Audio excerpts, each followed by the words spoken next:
não pode assumir as responsabilidades estratégicas que ele tem se ele não revelar a capacidade de se organizar bem para conhecer, discutir e construir as ferramentas de superação dos seus problemas. O grande desafio que nós teremos é de compreensão do projeto e de afirmação da política a partir do desenvolvimento das ferramentas e da aplicação competente dessas ferramentas.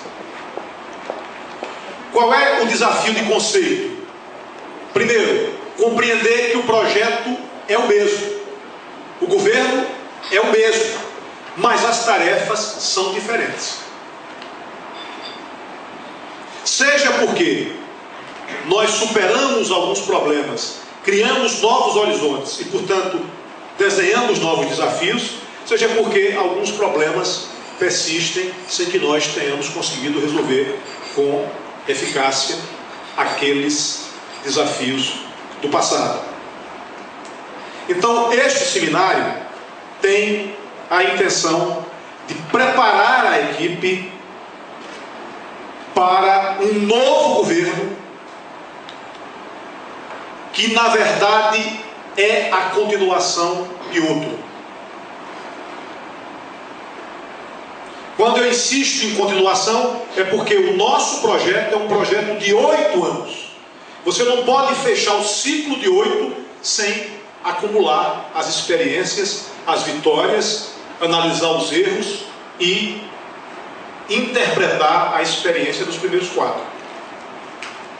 E você não pode chegar no novo governo achando que vai simplesmente repetir o que fez nos últimos 4 anos e está tudo resolvido. Porque no processo eleitoral, quando ocorre uma reeleição, ou quando um projeto é mantido no governo, ainda que por uma outra pessoa, como era o caso federal com a presidente Dilma, a população aprova o modelo passado, reforça o desejo de continuidade, mas agrega esperança a essa nova fase. Porque esperança é uma das matérias-primas da política. Se fosse para fazer tudo o que foi feito no governo passado, a população aprovaria o governo, como já ocorreu em vários lugares, e não daria a recondução. Teria uma alta aprovação da administração, mas não daria o voto. É o caso do nosso querido amigo Cristóvão Buarque, em Brasília, na eleição de 1998. 80% de ótimo e bom. E derrota nas urnas. Portanto, o cidadão aprova o governo, mas quer ter a certeza e a convicção de que esse governo tem um potencial de avanço e não apenas de réplica daquilo que fez no primeiro período. Então, a primeira questão, do ponto de vista preambular, que eu quero que vocês incorporem a reflexão, é essa. É uma reflexão de conteúdo, é uma reflexão de método, para que vocês compreendam qual é a missão, qual é a tarefa. Na verdade, a missão estratégica continua a mesma. Os grandes objetivos estão lá. Alguns mais próximos, outros ainda distantes, mas estão lá. Agora, para atingir aqueles objetivos, nós vamos desenvolver novos produtos, porque nós testamos algumas coisas que se mostraram ou eficientes ou ineficientes.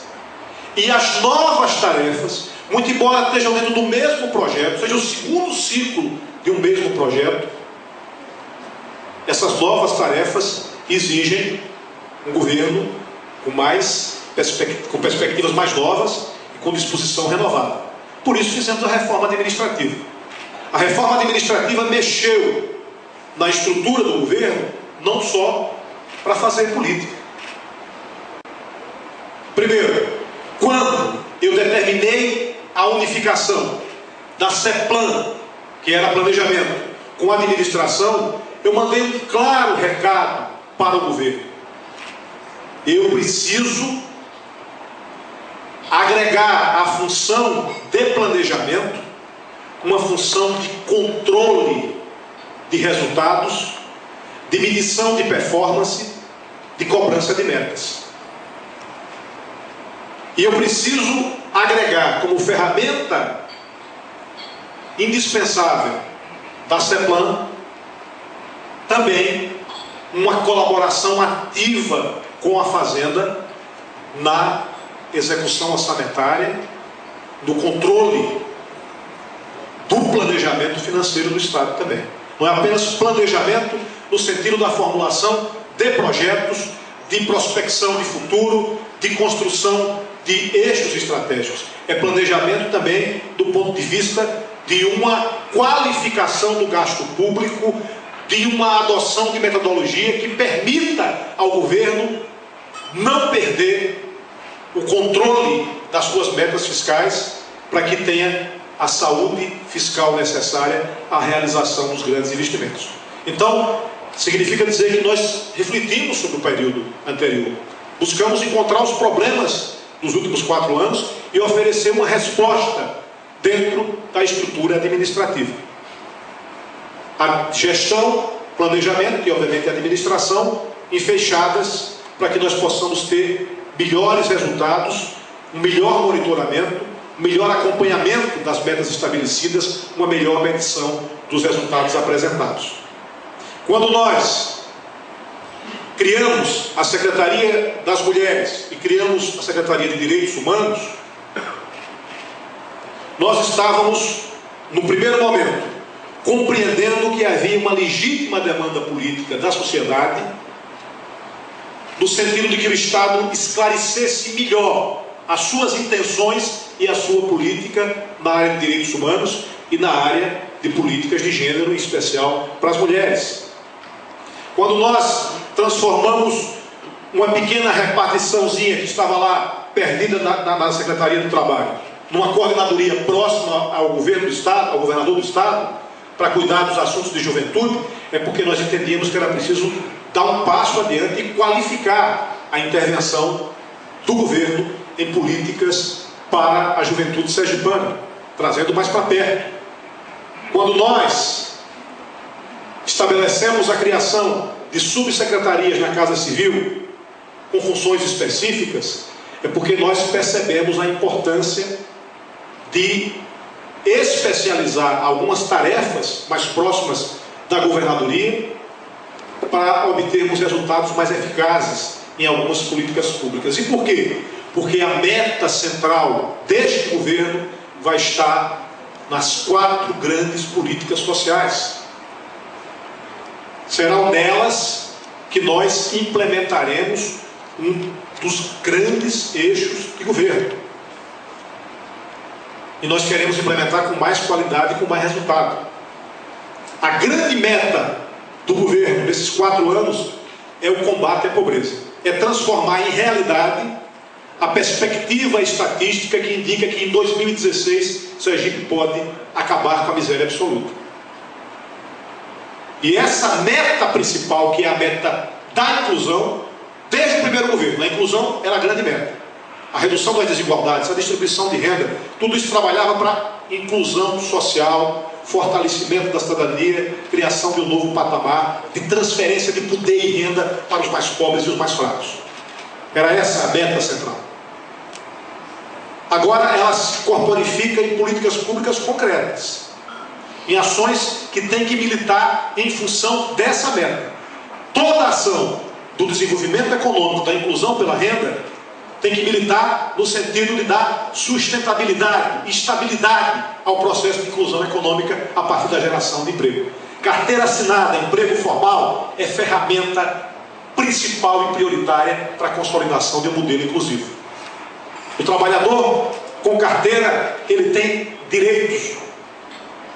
Como titular de direitos, ele tem uma inclusão mais sustentada, porque é uma inclusão produtiva.